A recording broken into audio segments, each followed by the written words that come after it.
We're getting devastating updated numbers out of Florida and North Carolina tonight following Hurricane Ian. The death toll now sits at least 105. 55 of them were in Lee County, Florida alone. Now, this is what that area looks like now. You can see it has just been decimated. Among the hurricane's victims, a woman from right here in Dayton. We're told Nichelle Harris Miles traveled to Fort Myers with family and friends to celebrate her 40th birthday. She was staying in a vacation rental when Ian hit. Her mom says she was always the life of the party, a caregiver and a loving person. Harris Miles leaves behind 2 daughters and 2 sons. Her family is now working to bring her body back to Ohio. Now, the catastrophic Category 4 storm slammed into Florida last Wednesday. It's now considered to be the United States' 25th deadliest hurricane. Nearly a week later, and island communities are still cut off from the mainland after bridges collapsed. Many Floridians have been left homeless, and hundreds of thousands of people are without power. So you're looking live at the outage map of Florida right now. This is as of 5:44, so just about 15 minutes ago, nearly 400,000 people were still in the dark. Rescue crews are also still going door to door in search of survivors, and Ohio Task Force 1 is continuing to do just that, but it is getting harder. In a story you only see here, we're taking a look at the team's staffing tonight. So Dayton 24/7 Now's Mamie Baugh joins us live after speaking with task force members about the challenges they're facing. So Mamie, how many members are on that team? Well, you have 175 to 180 members that are deployable, 30 are in training, and it's a process. It can take anywhere from 1 year to up to 3 years for someone to be complete with their training, depending on the position that they're in. And I'm also told that in recent years, more people are looking to join the search and rescue team. So, Mamie, is the team facing any staffing issues? Yes, so when you really look at it, a lot of these people who are a part of the task force, they are from, the Ohio area, and they work for local police and fire departments. And so those agencies are dealing with some staffing issues. And so for that reason, it trickles down to the task force. And I'm told that with this recent deployment to Hurricane Ian, that was some issues that they ran into. So I have some agencies, for instance, this deployment here, that told their people, nope, I can't deploy you. We haven't got enough staffing right now. But that didn't stop us from not being able to deploy the team. Now, there are some members of the task force that have retired from their local jobs, but they've chosen to stay on with the task force. Now, coming up at 6:30, how the task force is able to overcome any challenges. Back to you. Mamie, thanks so much. Now, one of our viewers was in South Carolina when that storm hit. Marcia and her family made it through Hurricane Ian on a campground. She says that they were one of only 5 families who stayed throughout the storm, and you can see water was very high in that area. Marcia says she's thankful that no one was injured, and her dogs, she says, were great throughout the whole thing. She also sent us this picture of the parking lot underwater there. Marcia, we're so glad everyone's okay, and thank you for sharing these.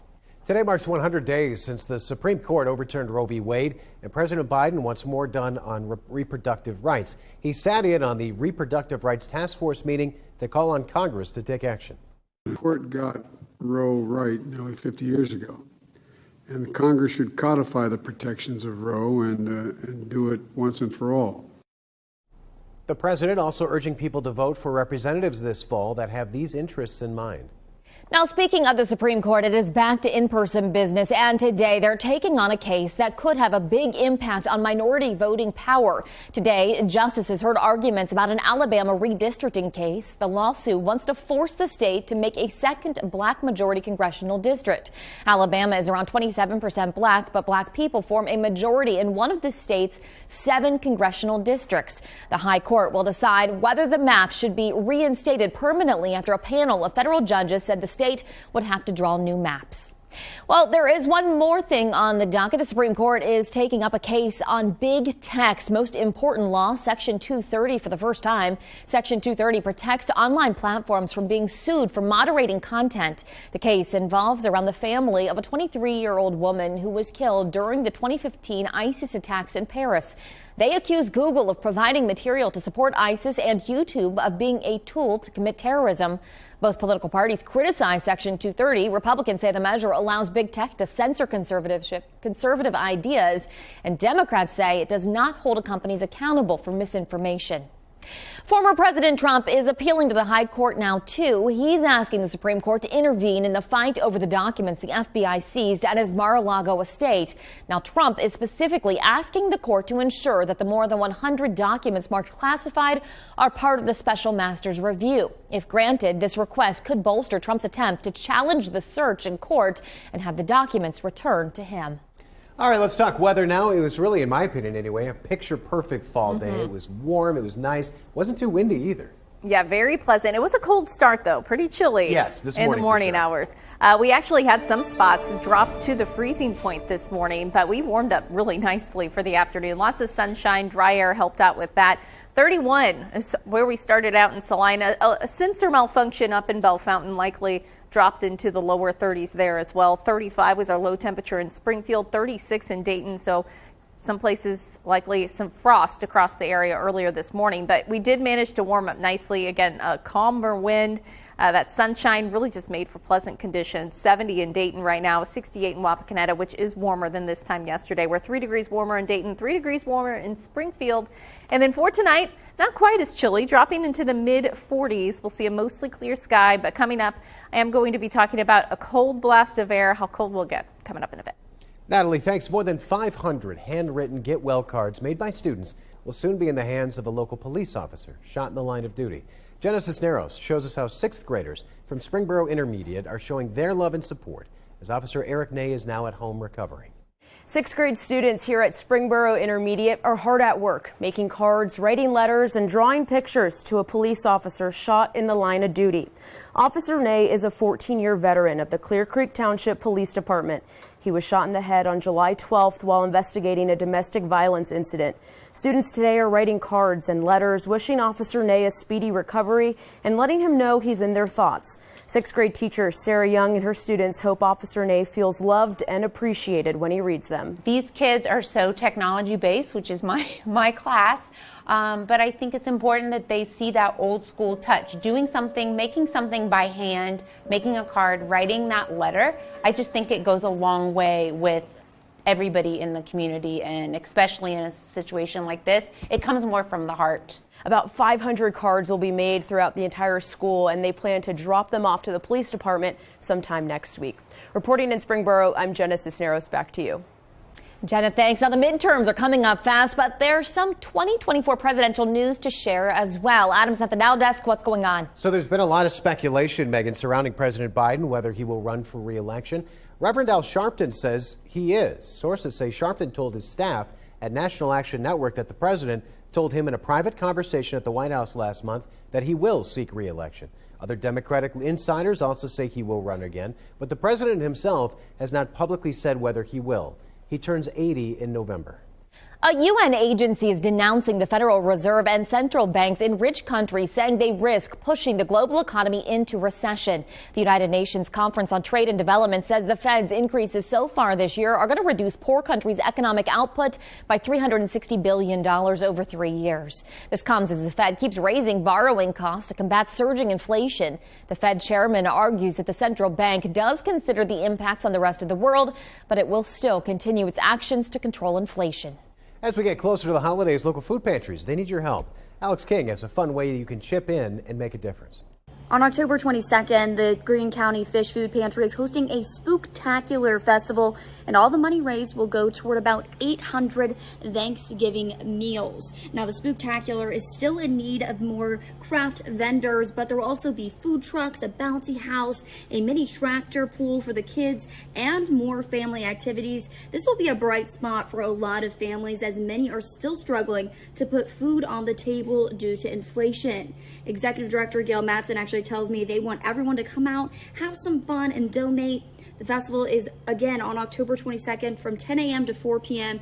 The event is free, but any donations will benefit the Greene County community, and you can learn more by heading to our website, Dayton247now.com.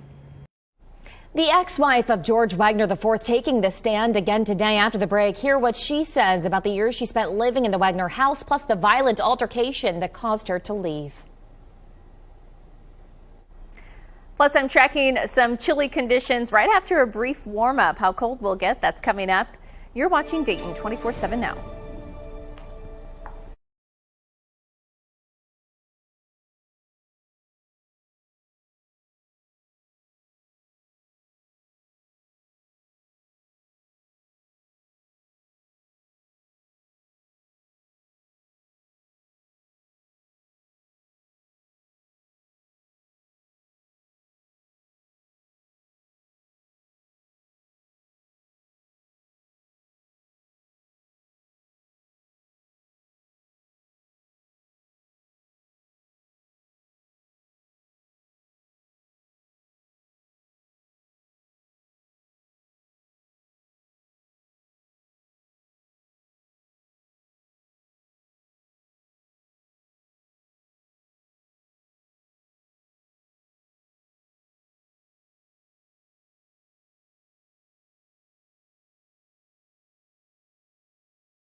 Weather Window, presented by the National Weather Desk. We show you plenty of sunsets, but this one's unusual. In the foreground is the Michigan City Lighthouse in Indiana.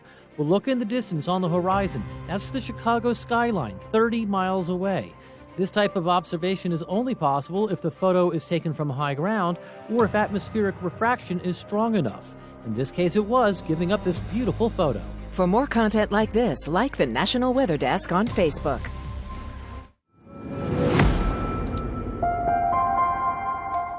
In the murder trial of George Wagner IV in Pike County today, his ex-wife returned to the witness stand. Tabitha Clater testified how and why she ran away from the Wagner house 7 years ago.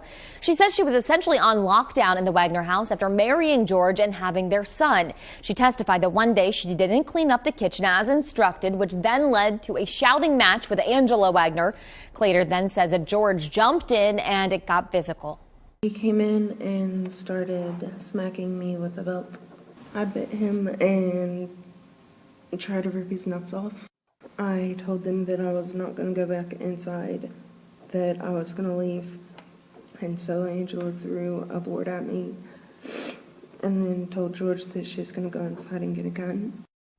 Clater says she took off to a nearby gas station and got her own mom to pick her up. During cross-examination, the defense got Tabitha to say a reason for her lockdown was because she was unfaithful to George and couldn't remain faithful. The prosecution continues tomorrow with another BCI agent taking the stand.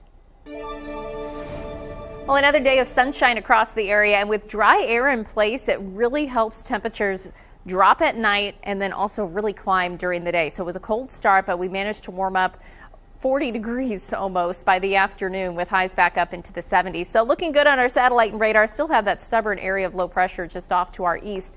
Eventually we will get a frontal system to make its way in by Thursday, and that's what's going to be bringing us some much colder air. So overnight we will drop into the 40s. Could see some upper 30s out there again tonight.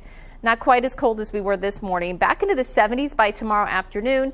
Thursday, not quite as chilly Thursday morning, starting out in the 40s.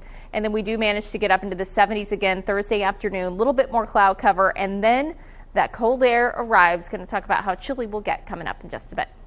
Natalie, thanks. So will he buy or won't he? New developments in the Elon Musk and Twitter battle tonight. Adam is at the Now Desk, so it sounds like the deal may be back on. Apparently, yes, it is. This has been back and forth for months now.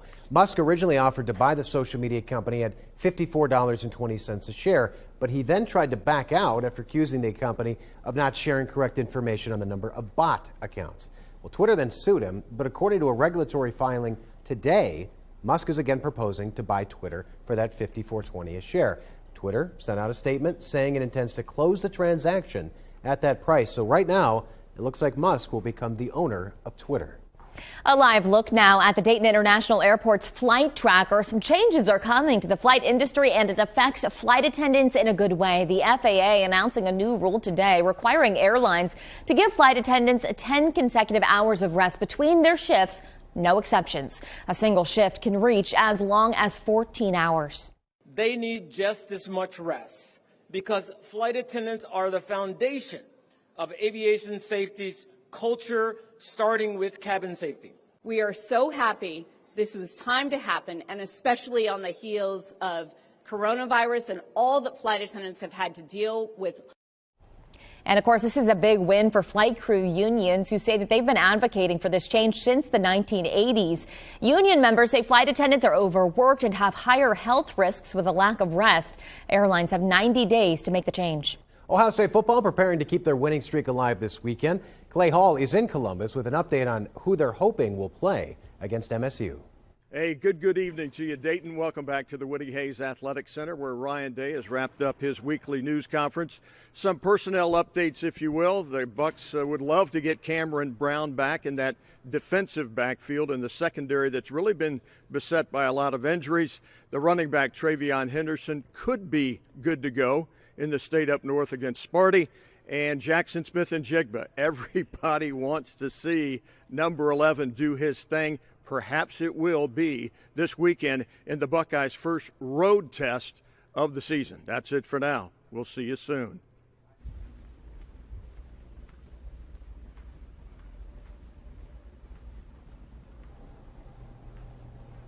And another big name in the world of football is doing some good. Cincinnati Bengals quarterback Joe Burrow announcing today that he's launching the Joe Burrow Foundation, a nonprofit to help underprivileged and underserved families in Ohio and Louisiana.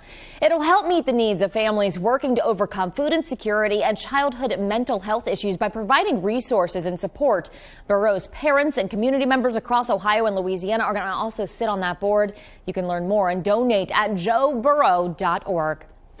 A story now from our partners at the Dayton Business Journal. The Trotwood Community Improvement Corporation, or TCIC, is starting to redevelop the city's former Salem Mall and Sears buildings. The TCIC says Trotwood is about 70% rural and has officially been declared a food desert.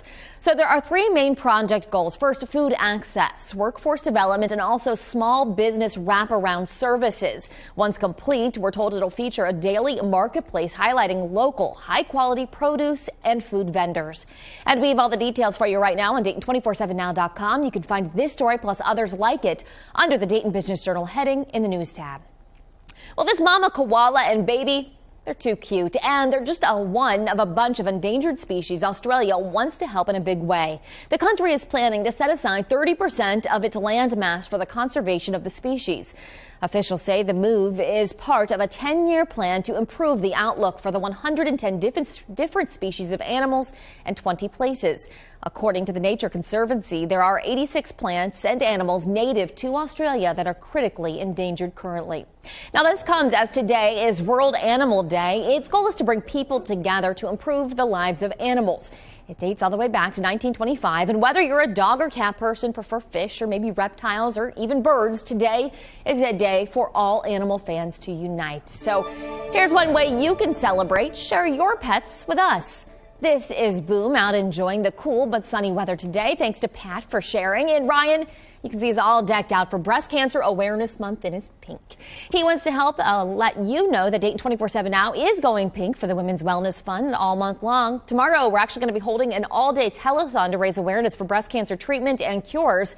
Coming up in just a few minutes, we're going to let you know how you can help make a difference.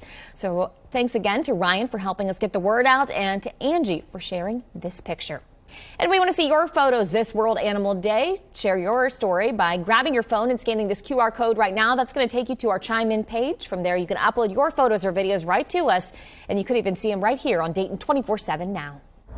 Live look from our Kettering Health Skycam as the sun begins to set tonight over downtown Dayton. So beautiful day today. It was cold in the morning, but boy, it sure warmed up nicely in the afternoon. Now we're starting to get that cool air back again. Yeah, starting to see the temperatures drop just a little bit more, but beautiful day. A little bit warmer next couple of days even, but later this week it's going to be when the bottom starts to drop. We're going to really start to feel the chill by later this week.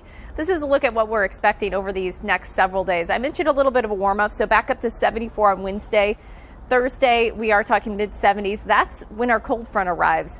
Going to send some clouds in. Can't rule out a shower or two Thursday into Friday. And then notice how temperatures falling. Upper 50s both Friday and Saturday. And then low temperatures are even going to be falling back into the 30s. We're talking about our first widespread frosts looking pretty likely for the weekend. So coming up, I am going to talk about the 7-day forecast and what we're expecting even as we head into next week too.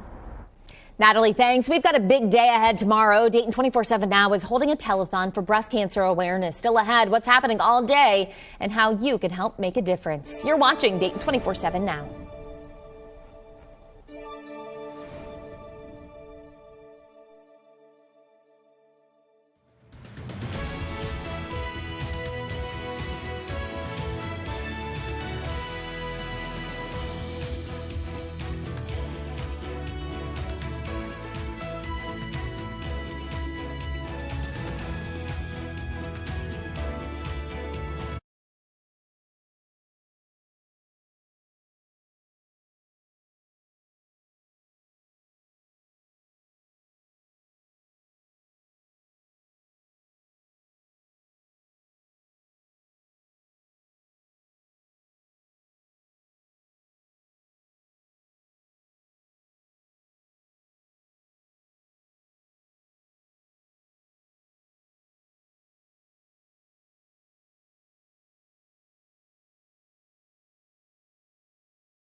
The Dayton 24/7 Now News app, brought to you by the Jeff Schmidt Auto Group.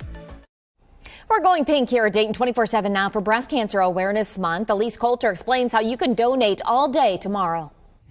We're going pink here in October for Breast Cancer Awareness Month, and I'm outside the Kettering Cancer Center because we are actually here at Dayton 24/7 Now partnering with Kettering Health for Pinktober. All day tomorrow, we're having a telethon all day long where you can actually call in and donate, or you can even text your donation as well. And we want to be taking all of those donations because the Kettering Foundation helps with a lot of the things that, we don't think about when folks are going through cancer treatments. And it's something that really gives people a lot of comfort. So we're going to be talking about this all month long, all through the month of October. But don't forget, all day tomorrow, you can actually donate for the telethon. All you got to do is text 345-345, or you can scan the QR code that you'll see right now on your screen. Well, fall colors are starting to show up across the Miami Valley. Right now, really just patchy across the area. You can see some colors here and there. Some trees, of course, change faster than others. But again, we are at patchy right now in the Miami Valley. If you have any fall pictures, I would love to see them. You can chime them in. Head to our website, Dayton247now.com. Click chime in. The peak for our fall colors likely going to be later this month by late October into the Halloween time is when we're really expecting to see those fall colors peak right here. But dry weather in the forecast next several days. We could use a little bit of rain. That could help with some of those fall colors too to become just a little bit more vibrant. But this is a look at our extended forecast. Can't rule out a stray shower Thursday into Friday. Notice those temperatures. They'll get into the upper 50s Friday, Saturday. Sunday back into the 60s, and then those low temperatures Saturday as well as Sunday night do drop into the mid-30s. It's going to be pretty chilly, looking like our first widespread frost across the Miami Valley, so be prepared for that. And highs in the 50s, that's really cool, even with sunshine, but it is going to be nice fall-like sweater weather for this weekend. I would say that it's about time because it's the middle of October. It doesn't even look like it's average. So. Correct. But yeah. it's coming quickly. It was hot It is. just a couple. Right. It is going to be mid-70s next couple of days. So